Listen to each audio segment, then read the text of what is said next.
I'll let you in on a little secret. Reaching your revenue goal won't change your life, but hitting your profit goal, that absolutely will. If you want to build a life first business this year, you need to create more margin, both in your finances and in your schedule. If you're ready to double down on profit generating strategies that actually work so you can work 4-day weeks, go on real vacations, or even take the summers off, you won't want to miss this.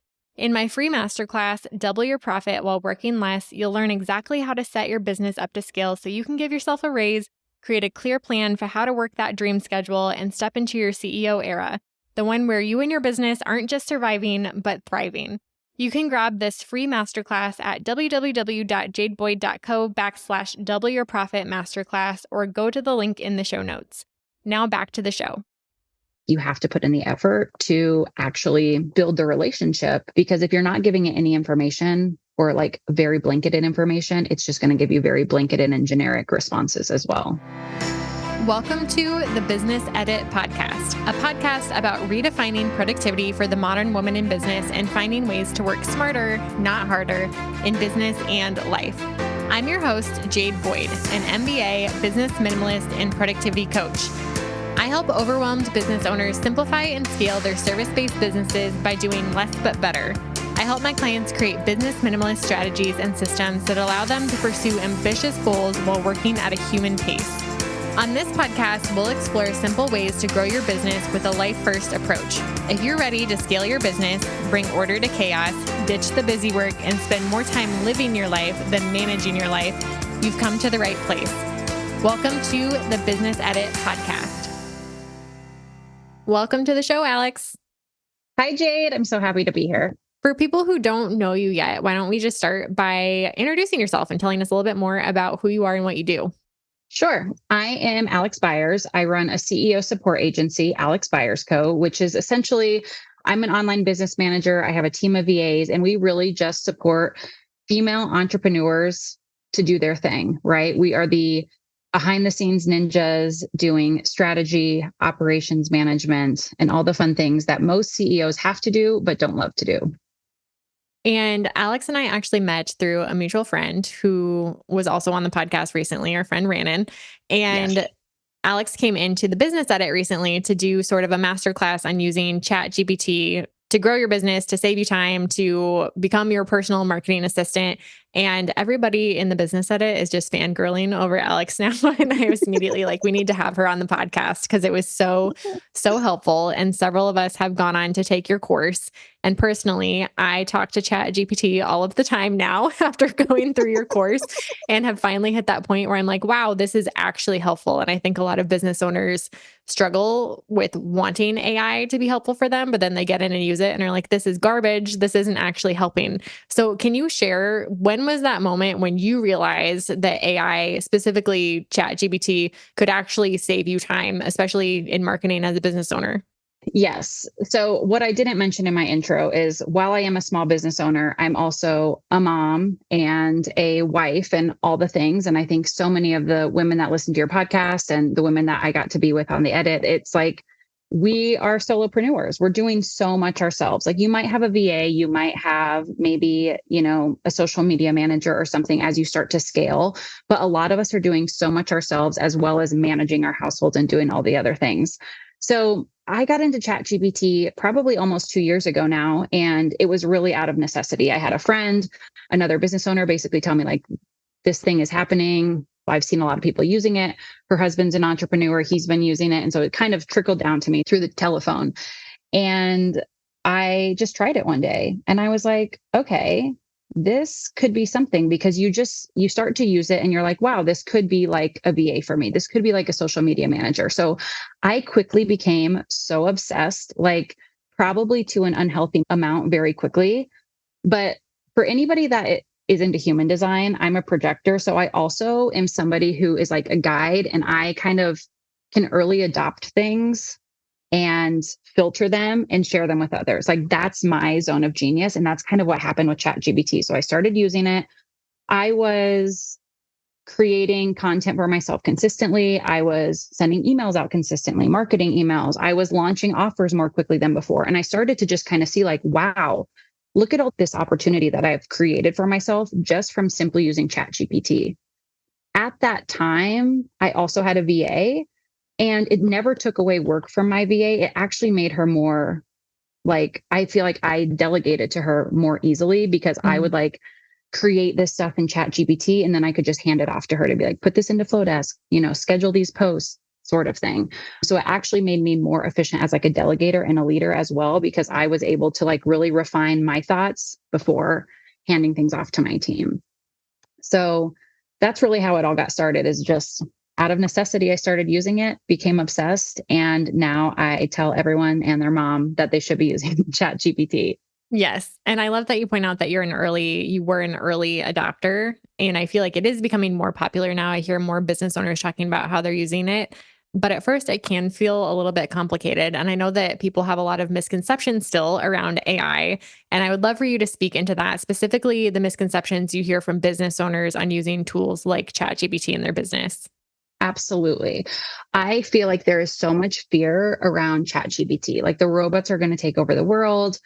I probably mentioned this when I did the presentation for your group, is that people are so scared that like the robots are going to take over the world. But I'm like, I'm training my robot to be like my BFF so that when she does take over the world, like she's my sidekick and I'm good. I love that. But also I think in the entrepreneurial world that we are in, there's a lot of service providers and a lot of the services that ChatGPT, so many people are afraid that that software is going to replace human workers. And when it comes to service-based businesses, content creation, management businesses, things like that. But the reality is that AI is a tool that's best used when it's shared or when it's adapting human created work, right? And that's a lot of what I talk about in my courses, of how you're providing ChatGPT with your original ideas. You're not allowing ChatGPT to originate thoughts for you. And that's where that's never going to change. Like, I know that me, Alex Beyers as an online business manager, there's so many things that entrepreneurs could go into ChatGPT and do versus hiring me. But if they really want something unique and given my touch, when they know me as a service provider, like they're still going to hire me. They might not hire me as soon as they would if they weren't using ChatGPT, but we just as business owners have to be confident to know that when the time is right, those clients are still going to come to us. And when I was first promoting my ChatGPT course, I was so anxious because I do have so many friends like copywriters, social media managers that are, that's a primary thing that a lot of us small business owners are using ChatGPT for. But again, I've had so many conversations with those type of business owners that helping them understand that, trust me, the clients are still going to come to you over time. But this is allowing those solopreneurs and smaller businesses to do a lot more with their dollars and their budgets earlier and quicker than they could. Let's see. Another misconception would be that ChatGPT is going to be, you're on the opposite end of the fear. Somebody might think that ChatGPT has all the answers, right? And we're going to go into it for everything, which I said, I'm obsessed and I do use it for a lot of things.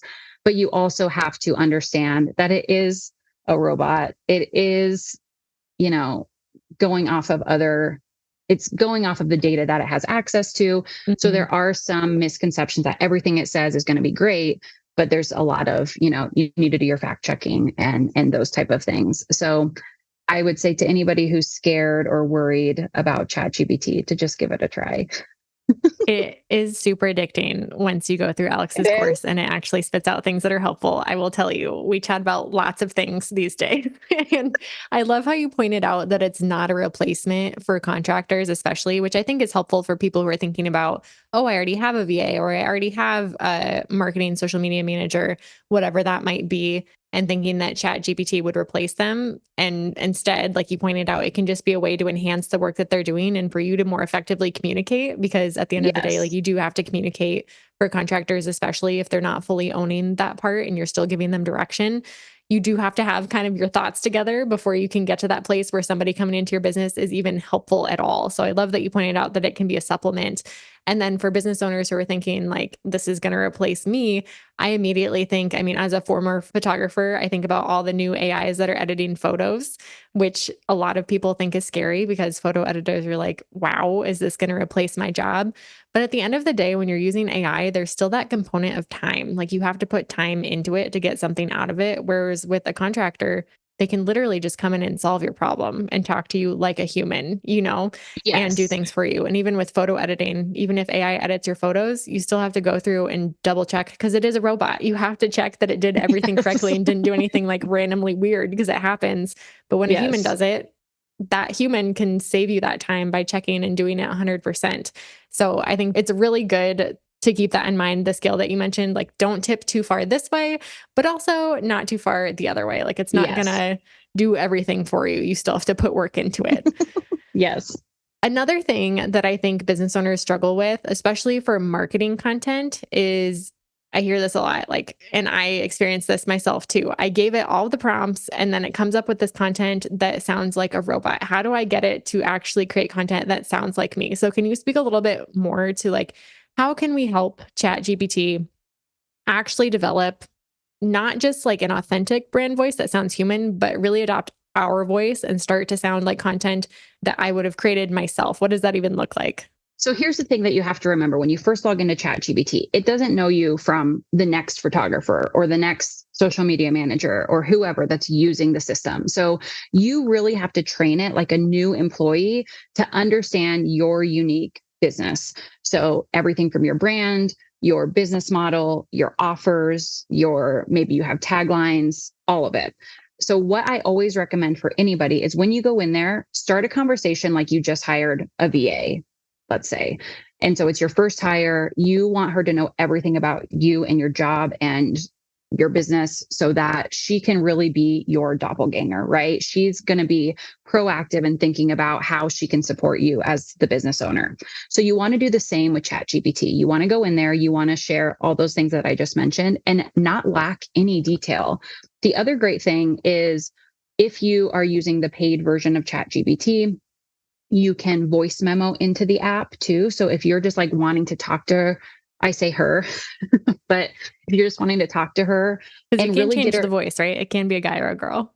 yeah, yeah. So you can, have it understand the cadence of your voice and all of the things. Like really build the relationship. Don't treat it like it's just this software it knows that I'm an online business manager. It knows that this is my ideal client, et cetera. But I want it to know more. I want it to know that I'm a mom and I have kids and this is what I did before this job. Like I want it to be able to take any information that I've ever given it and create a story and a narrative when it's building my content. Right. So it needs to know all the history to get there. Because I think we all know at this point on especially social media, stories sell and people want to get to know us as the owner of the business or the person behind the business or whatever it is. So it's like we're really building that relationship. So you have to give ChatGPT all of that information. Sometimes that might sound like too much, right? You're like, this sounds crazy. But this is where Jade is saying like you have to put in the effort to actually build the relationship, because if you're not giving it any information or like very blanketed information, it's just going to give you very blanketed and generic responses as well. Yeah. And I think your analogy of treating it like it is an employee, that really flipped a switch in my mind because it is so true. Like, even if you're hiring a graphic designer, for example, they're still going to send you the questionnaire where you have to answer a million questions about what you want your brand to be, right? Like, they have to fully understand your business in order to do anything for you. And why would we think that Chat GPT would be any different? And I love thinking about Yes. it as a human too, because it's conversational. It's not super formal. And I think before taking your training, that's how I was thinking about it. And even from podcasts that I was listening to, they would give you like a prompt, right? Like, just make sure you fill in the blanks with these things. But they never worked for me until I actually trained it and went through the time, which it does take a considerable chunk of time, depending on how complicated your business is and how much context there is to actually train it. And I don't think a lot of business owners are going through that work up front to actually make it understand what their business is, who they are, and who they're talking to before they're just like, hey, come up with this Instagram reel. And then they come up Yes. with a generic reel because it is generic. And you can always ask, like, if you don't know where to start and you get in there and you start to have a conversation. Also, people are like, what do I say when I get in there? I'm just like, hey, like, hey, ChatGPT, What's up? yeah, hey, it's Alex here. Like, I'm going to talk to you about this. I want you to learn more about my business because I'm going to have you help me with my business related tasks, and then just start, and if you don't know where to start, you could just ask, like, I want you to learn about my business. Can you ask me 10 questions about my business that you would need to know to support me with marketing, or to support me with graphic design, or to support me with X, Y, and Z? And it'll basically build that questionnaire, like Jade is saying, as like onboarding a client. So yeah, I think that's a great place to start, but you definitely need to give the details.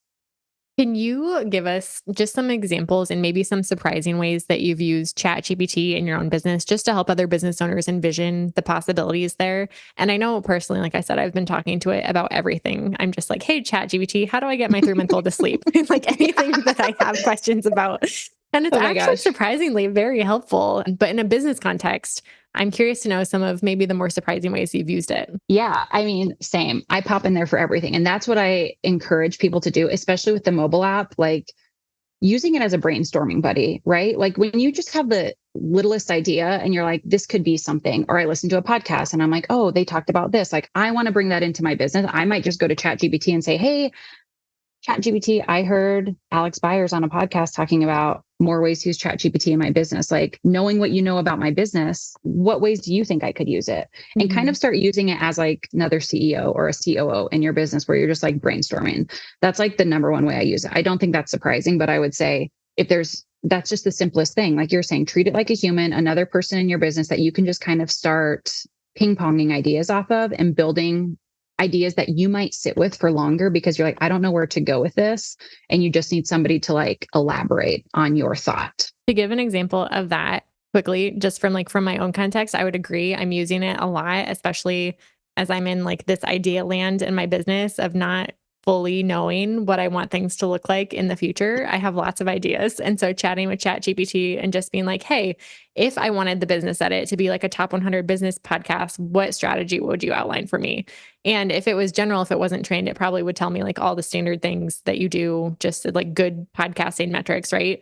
But then knowing all this context in my business, it's outlining all of these content pillars and specific guest episode ideas and like very niche strategies based on my business, my offers, and my messaging, really, because it fully understands that I'm a business coach, yes, but also how I coach from a minimalist, like less but better perspective.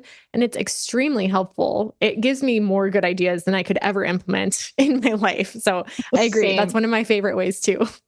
Same. And that's something you can do on the go too. Like, you go for a walk, you're in the carpool pickup line, whatever it might be. Like you can be chatting with ChatGPT just like you're sending a voice memo to like your business bestie and boxer, So you're having like this two-way conversation. Or sometimes I just memo that stuff to myself so that later I can refer back to it and be like, okay, what was this idea I had? Another thing that I use it for is like building my calendar. So on weeks where, you could go so many ways with this, but like I specifically, like I said, I'm obsessed with human design. So I like live and die by that. I'm a projector and my energy levels and all these things.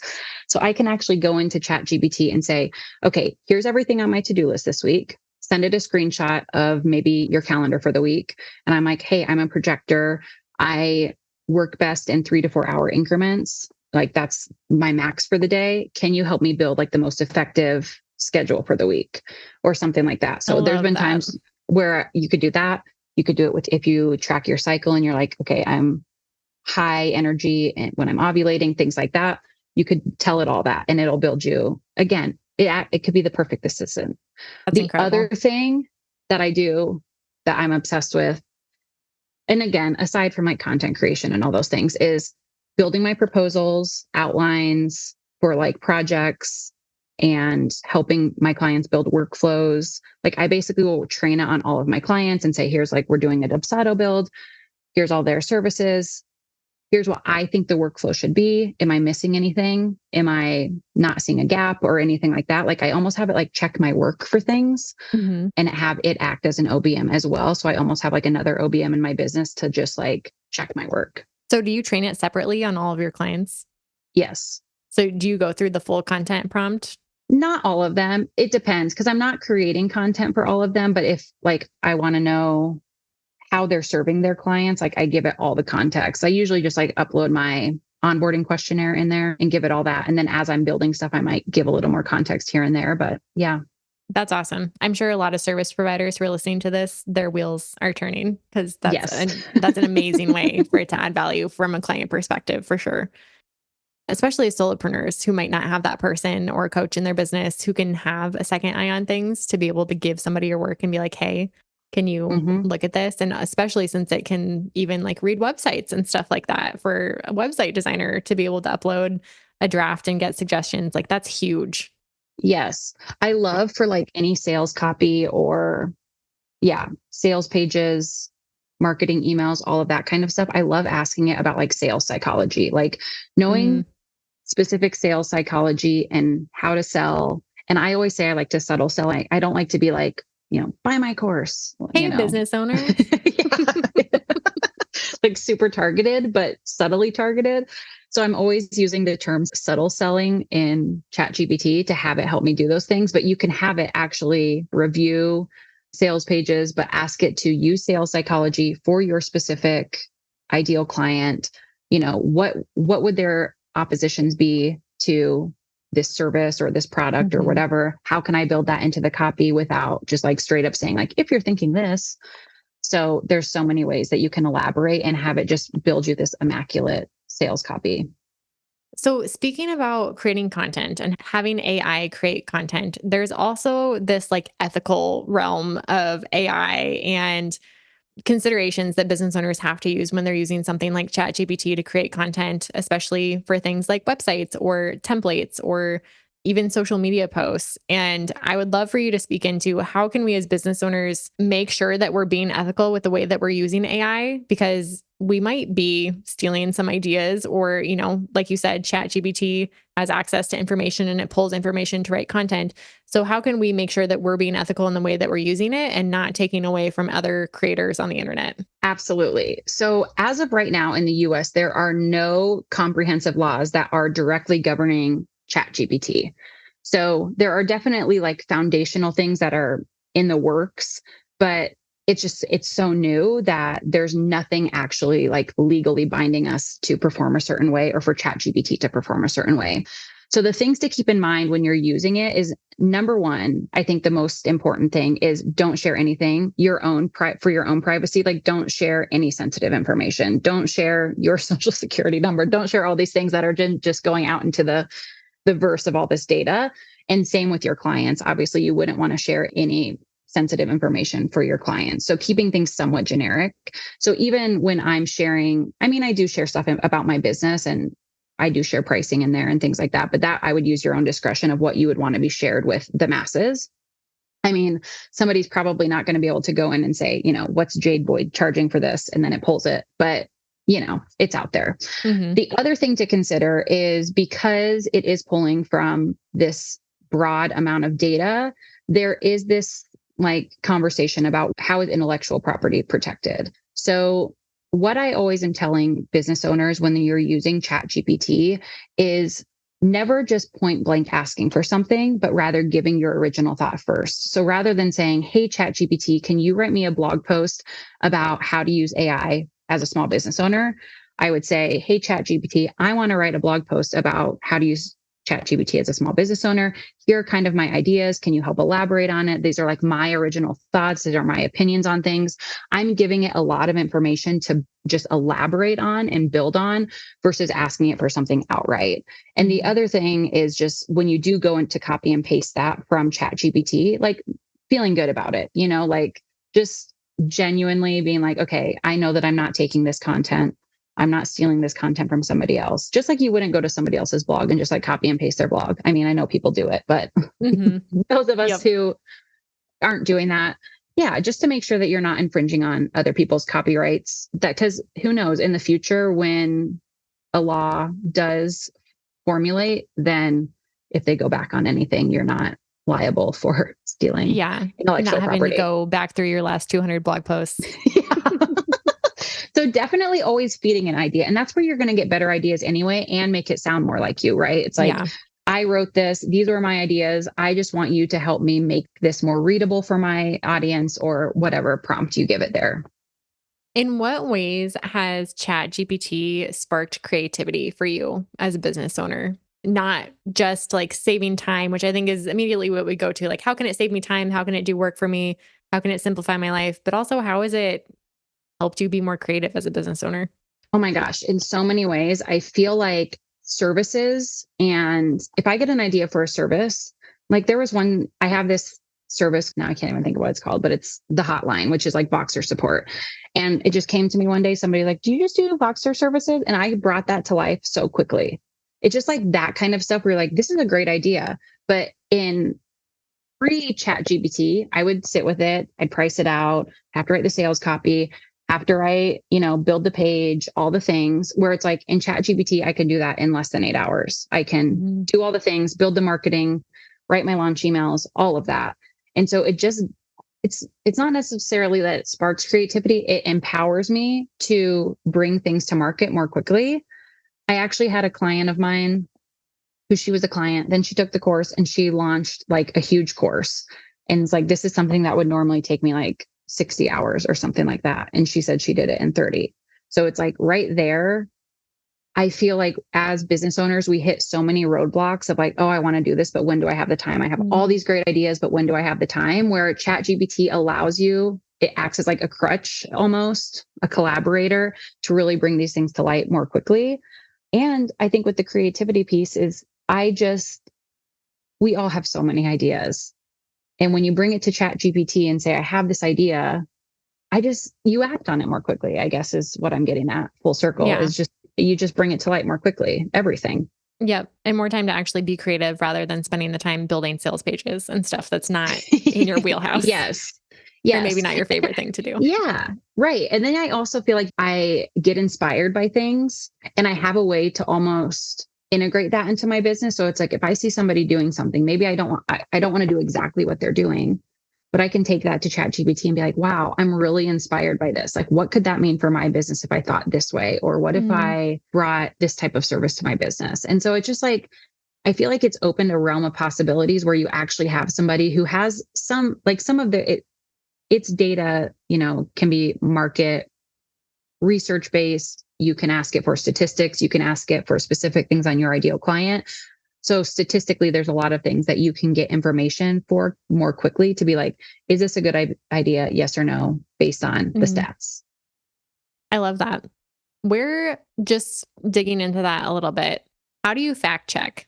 Because I know that it can pull false information from the internet too. So specifically when you're doing research or asking it to make logical decisions based on statistics, how do you make sure that it's factual? Yeah, you can definitely ask it to give you the sites and like, I want the sites and resources that you're getting this information from. And obviously if it's like Wikipedia, you're going to be like, okay, no. Yeah.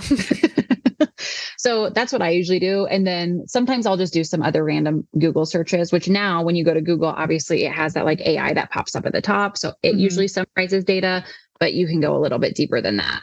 Typically, when I'm asking for market research, I will give specific examples of like, here are my main competitors. Especially if I'm pricing a new like service or something, I'll give specific competitors for it to compare to. And then you can obviously go to those people's sites and fact check the pricing or things like that. Yeah, that makes sense. Just from a practical example, I think you've given us a lot of ideas for how to use ChatGPT, but I think a lot of people listening might still be thinking like, but what does that actually look like? Like, what does that actually take, especially on the marketing content side of things? So can you walk us through a practical example of what it takes and what it looks like for you now in the way that you use ChatGPT to write a usable piece of marketing content for your business? Yes. So I'll give 2 examples.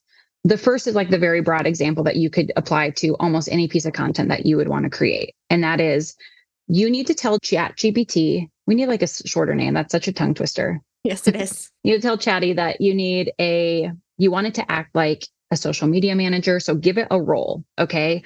Social media manager, master marketer, whatever it is that you're wanting it to do. Copywriter, if it's for like a piece of an email or something like that. So give it a role. And then you want to be super specific on what you want it to create. So I want you to create an Instagram post covering X topic where my opinion is XYZ. And that's where you give your original thought, your opinion, what's unique to you of how you build this. And then the purpose of the post, are you trying to sell a product? Are you trying to connect? Are you trying to get followers, etc.? Like give it the purpose for the post, who you're speaking to. If you've already trained ChatGPT on your ideal client, you could just say my ideal client. If you're speaking to a specific segment of your audience, you could lay that out. And you might be thinking, this is a really long prompt, Alex, but this is how you get what you want. And once you've trained ChatGPT, you can kind of start to reduce that as you play around with it and then ask it for the call to action. So that's something really simple that you can do is build a really robust prompt that gives everything. And just one comment on that. I think that we should be doing that work anyway. So I think using ChatGPT almost acts as that second check of like, have you thought through these things? Are you creating content just to create, or does this piece of content actually have a purpose? And do you know what that purpose is? So I do think that, yes, it seems like a lot of work, but we should probably be doing that work as content creators, as business owners anyway, if we want to create content that actually gives us an ROI. Totally. Yes. And with that too, is once you have that piece of content, if you want to repurpose that, like you can ask ChatGPT to then repurpose that. I want this to also be the theme of my weekly email. I want this to then be turned into a Pinterest post. I want it to be turned into a blog post. So you can ask it for all of those things just from that single thing that it created. But again, you gave it the idea and you gave it all the information. So then it's just really reformatting it for you. To get it to really sound like you is obviously goes back to the original conversation we had about really training it on your content pillars, your brand, your business, all of those things. The other thing that I love to do with Instagram posts is because obviously we're bombarded with content. And I know all of us business owners have a little spot on our phone where we've saved content where we're like, I want to repurpose this for my business. Right? Someday I will. Yes. Screenshot those and upload it into ChatGPT. So you see it, you upload it. This is where I'm like, this is where the creativity happens so quickly. I see a reel. I'm like, oh yeah, I want to do something like that. I screenshot it, put it into ChatGPT. And again, I say, okay, this person is a business coach. I'm an online business manager. I want to repurpose this with my messaging for my ideal client. I think it should say something like this. But again, I'm not eloquent when I speak to ChatGPT. I'm only just like, blah. Speaking to it like a friend. Yeah. And I'm like, can you make this sound way better than what I'm speaking to you right now? And have it repurpose somebody else's content to your business needs. And that right there, like truthfully, there's no original content out there anymore on Instagram, right? It's like there is, but everybody's repurposing other people's things. Like we've all taken stuff in and we're making it our own. So take that piece of content, drop it into ChatGPT. And also, if you're like, I have no idea, but once ChatGPT knows your business, you could also say, okay, I want to use this similar piece of content and I want to use it to sell my ChatGPT course. What could I put on the slide that mirrors this message, but is applicable to my audience kind of thing? So are you screenshotting like the caption, or for reels, are you taking multiple screenshots of text if it's overlaid and uploading multiple photos? Yeah. So same with the carousel, I would like screenshot each carousel, or sometimes I screenshot the caption. Like you saw in the presentation I did to your group is like, I had templates for captions that I use. And so that over time has just been built from like taking from other people's that I know are successful. Then I've used them, they're successful in selling, and then repurposing them. So just finding what works. But if there's a template that you like, again, whether it's somebody posting or a caption or reels, just upload that into ChatGPT through the imagery, the attachment piece, and ask it to repurpose it for you.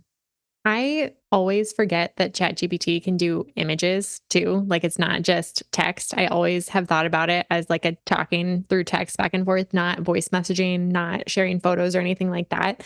But recently, so we moved and we need to get blackout curtains so my 3-month-old can sleep during the day. But it seems like a huge decision because I'm like, well, these curtains have to match the design style of this entire house. Like blackout curtains are not cheap. They're kind of an investment, but I have no idea what my design style is. And I've been going back and forth with ChatGPT on like, this is what I think my design style is. Create me like a mood board and create me a picture. And it will mock up an entire picture with linkable furniture for every room. That was like a 2-hour conversation during when I was nap trapped, basically, because my daughter won't sleep. But I typically don't think about it as creating images, but it not only can read the images and like analyze the images you submit, it can also generate images, which might be helpful for some business owners. Yes.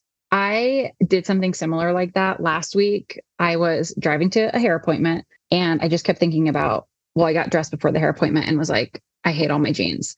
And this is like every season, also after having a baby, you're like, I need new clothes. And so I was talking to ChatGPT about my jean style because I wanted exact same situation, like needing to buy something, don't have time to scour the internet, don't have time to read all the reviews. Like, tell me what I need for jeans. This is my style. I did a bunch of screenshots of like my Pinterest style boards of like, these are like my outfit inspos. And yeah, it gave me like 6 pairs of jeans that. Did you find one you like? I haven't ordered any yet. I'm like really trying to convince my husband to let me order all 6 pairs so that I can do an Instagram reel about it. That would be amazing. Stay tuned. Yeah, finding jeans is a lot of work. I never thought about it. But yeah, once you start using it, I think about new ways and new questions to ask it every single day. So from the creativity standpoint, like we were talking about, I do feel like it's giving me more ideas and saving me times in areas of my life where it's like, yeah, I don't want to spend a million years scouring the internet for jeans. Like, just tell me what I should be wearing and give me a link to it, please. Yeah. So to wrap up this conversation, one question that I am now starting to incorporate into all of our guest episodes is, what one thing can you give our listeners permission to stop doing in their business? Oh my. I would say, this is me projecting for sure, but I would say stop the hustle. Like moving more into this like intentional movement in your business of just because you see other people doing it doesn't mean that you have to, and giving yourself permission to just trust your intuition and slow down. And slowing down doesn't necessarily mean less success. It just means more intentional success and more intentional action in your business. So if you're feeling like you just are grinding all the time, I would say take a step back and see what's truly causing that. Is it your expectation or somebody else's, society's expectation? Yep. Alex and I align on so many things, and she is a joy to follow on Instagram. You will be amazed by the content that ChatGPT is helping her create. It all hits home for me, at least. Yeah, no original Alex Beyers content since 2022. So for those who are interested in getting into your world and following you after the show, where can they find you? Yes, you can find me at alexbeyers.co, and Beyers is Beyers. I'm sure Jade will link it in the show notes. Alex Beyers Co on Instagram and really everywhere. Well, thanks so much for being here, Alex. This is great. Thank you so much for listening to this episode of the Business Edit podcast. If you enjoyed today's episode, I'd be so grateful if you take a screenshot and share it on Instagram, tagging me at jadeboyd.co. I'm on a mission to empower a new generation of women to become the types of wives, moms, and business owners that they've always wanted to be. Because empowered women change their families and communities for the better, and this is how we'll change the world. Sharing your takeaways from this episode on Instagram will help more women in business discover helpful episodes and level up in life and business each week. Don't forget to check out the show notes for the tools and resources mentioned in today's episode, because good ideas don't grow businesses. Action does. I'll see you next time on the Business Edit podcast. The number of women burning out is at an all-time high right now, and I'm on a mission to change that. If you're a service provider who's feeling overwhelmed, overworked, and underpaid, don't let another year go by staying stuck. The Business Edit is a 12-month group coaching program that helps you declutter your business from top to bottom so that you can have shorter to-do lists, a clear strategy to scale, and know exactly what to focus on each week to drive results in your business. You'll end the year with the business that you've been dreaming of building, one that gives you your life back and pays you more than you ever made before. In the program, you'll follow my signature 5-step method for scaling your service-based business. You'll get business minimalist strategy, marketing, systems, and productivity roadmaps that are simple to understand and easy to implement. Plus 12 months of customized one-on-one coaching to help you every step of the way. Join me inside the Business Edit at www.jadeboyd.co/coaching and get my step-by-step blueprint with everything you need to build your dream business in 2024. Now back to the show.